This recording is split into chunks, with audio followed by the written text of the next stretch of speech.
Hey guys, welcome to my channel. In this video, I will show you 3 very simple but delicious nacho recipes.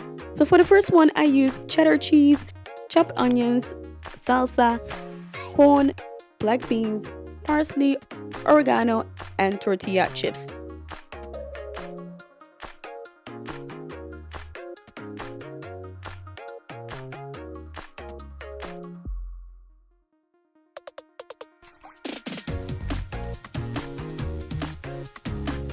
After combining all the ingredients, bake it in a preheated oven of 180 Celsius for about 20 minutes. For our second nacho plate, I used Parmesan cheese, grilled chicken, sautéed onions, Chipotle sauce, cheddar cheese, sautéed bell peppers, coriander, and nacho chips.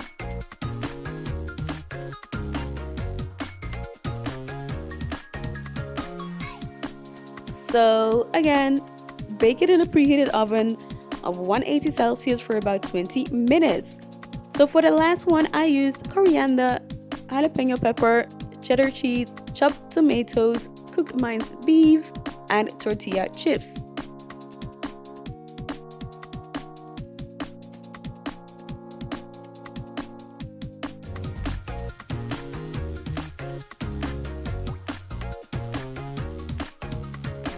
Allowed to bake in a preheated oven of 180 Celsius for 20 minutes. There you have it. Let me know in the comment section which one you like the best. If you like this video, make sure to give it a thumbs up and subscribe for more videos. Thanks for watching, guys.